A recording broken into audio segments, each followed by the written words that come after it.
ये सीक्रेट जो हैं, कोई ऐसा नहीं है कि आपने कोई ऐसे कर्म कर दिए जिसको आप छिपाए रखे हुए हैं और उसकी वजह से आप असहज महसूस करते हैं।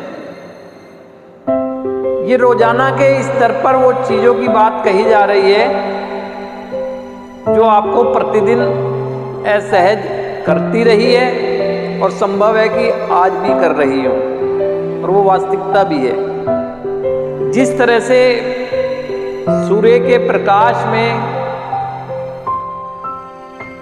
किसी भी चीज़ों की बात अगर करें हम, उसका निखार बहुत संभव हो पाता है। अगर आप सोचें कि यदि सूर्य की किरणें ना निकलें तो ये जो आपके पास वातावरण में अच्छा वातावरण बनाए हुए हैं, ये पेड़ पौधे सब, ये क्या पनप पाएंगे? या इन पेड़ पौधों को एक दो दिन अंधकार में रख दो तो कि यह उसी तरह लहरा पाएंगे जिस तरह से आज के दिन लहरा रहे हैं? वो क्यों ऐसा हो रहा है? क्योंकि अंधकार से उजाले की तरफ वो जब जाते हैं तो उनका बहुत बेहतर विकास होता है। इसीलिए यहाँ पर भी कहा गया है कि क्या आपका बेहतर विकास करने में वो बातें सक्षम हो पा रही हैं जिनको आपने अपने दिमाग में कैद किया हुआ है? दिमाग में कैद करने की वजह से वो आपको असहजता प्रदान कर रही हैं, और इन्हीं बातों को सीक्रेट या कहें रहस्यों के रूप में कहा गया है। यदि हम चाहते हैं कि हमारी ज़िंदगी बेहतर हो तो बेहतर ऐसे तो नहीं हो सकती है जैसे आप सोच रहे हैं कि मैं अपने भीतर जितनी भी बातें हैं वो अपने अंदर रखूंगा और मेरा विकास हो जाएगा। कैसे हो जाएगा? हम खुद भी जानते हैं इस बात को। आपको जो अनकंफर्टेबल स्टेज में रख रहे हैं वो कोई दूसरा व्यक्ति नहीं रख रहा है, वो आपके वही विचार रख रहे हैं जो आपके अंदर हैं। इसीलिए आप अपने विचारों के जितना ही बीमार हैं, वो क्यों कहा गया कि जितने विचारों को निकालते जाएंगे उतना बीमारी से रिलीफ मिलता रहेगा।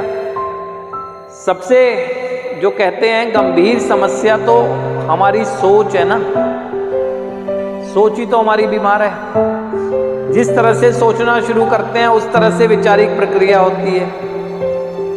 यानी समझें कि जिस प्रकार का हम चिंतन करेंगे उसी के अनुसार तो हमारा दिमाग का विकास होगा। अब चिंतन ही आपका नकारात्मक दिशा में होता है तो विकास भी उसी दिशा में होने लगेगा, और वो नकारात्मक दिशा में हो रहा जो विकास है वो आपको सहज तो रख नहीं सकता। शारीरिक समस्याएं जो होती हैं ना, वो हमारी लापरवाहियों की वजह से भी हो पाना संभव है या होती ही है ना, और शारीरिक समस्याएं ठीक हो जाती हैं।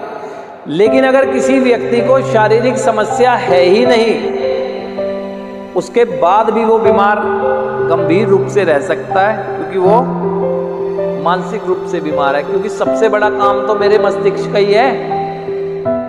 अगर मेरा मस्तिष्क ही बीमार है तो पूरे शरीर मेरा ठीक भी हो तो क्या मैं ठीक रह सकता हूँ? नहीं रह सकता। और किसी भी इंसान को जो सबसे प्रभावशाली तरह से बीमार रखी रहती है ना, वो यही तीन चीज़ें होती हैं। आचार यानी मेरा आचरण, आहार है ना, और व्यवहार। पूरे शरीर पर इसी चीज़ों का प्रभाव पड़ता है। आप एक स्वस्थ व्यक्तित्व के स्वामी हैं माना, आपने सुबह कोई ऐसी बात सोचनी शुरू की जो आपको असहजता प्रदान कर रही है और उसको आपने व्यक्त नहीं किया, तो पूरे दिन में आप अपनी बॉडी को देख लेंगे कि किस तरह से आपने एकदम अपने आप को ऐसा कर दिया कि आपकी बॉडी लैंग्वेज से समझ आने लगता है कि क्या बात आज बड़ा दूसरे लोग कहते हैं। वो आपके यहाँ का खेल है, और यहीं से आपकी रिकवरी की शुरुआत होनी है। जब यही मेरा बीमार है, मेरी सोच ही बीमार है, तो मैं कैसे संभावनाएं तलाश रहा हूं सुधार की। खुद ही सोचें, यहां जितने भी लोग बैठे हैं ना, उनको कोई और परेशान नहीं कर रहा, उनके अपने विचार ही परेशान कर रहे हैं, उनकी अपनी सोच ही परेशान कर रही है, कोई और नहीं कर रहा। और परेशानी के समय में कैसे संभव है कि आप सुधार के लिए दिया जा रहे दिशा निर्देशन या सुधार के लिए बताए जा रहे विचारों को आप ग्रहण कर सकते हैं, कैसे संभव है ना? और फिर आप सोचें, यदि मेरे मस्तिष्क में यह दूषित करने वाले मेरे मस्तिष्क को विचार हैं, ठीक, अब यहां पर कितने भी आध्यात्मिक विचार आ रहे हो तो वे दूषित तो हो जाएंगे। वो कैसे हो जाएंगे? किसी डस्टबिन के अंदर उसकी अच्छे से साफ सफाई करने के बाद, उसकी साफ सफाई कर दो आप अच्छे से, उसके अंदर फिर डस्टबिन उसकी तली पर रह जाए, उसके बाद आप कितने भी सुगंधित पुष्पों के से भर दो उसे, एक समय ऐसा आएगा वो सारे पुष्प सड़ जाएंगे। क्यों ऐसा होता है? क्यों होता है ऐसा? क्योंकि गंदगी। अब विचारी गंदगी अगर मेरे मस्तिष्क में रह गई ना, तो आप ये सोच लेंगे कितने भी आध्यात्मिक विचार, कितने भी पॉजिटिव थॉट्स को आप ग्रहण करते रहें, वो जाएंगे तो जरूर, क्योंकि सुन रहे हैं आप, लेकिन एक समय ऐसा आएगा वो भी उन्हीं की चपेट में आ जाएंगे। अच्छा करना चाहोगे भी ना, तो भी वो जो नकारात्मक विचार है वो करने नहीं देंगे अच्छा। तो इसीलिए क्यों कहा जा रहा है, जितना संभव हो सके मैं अपने आप को वेंटिलेट करूं, ठीक। और वेंटिलेट करने का भी एक प्रोसेस है।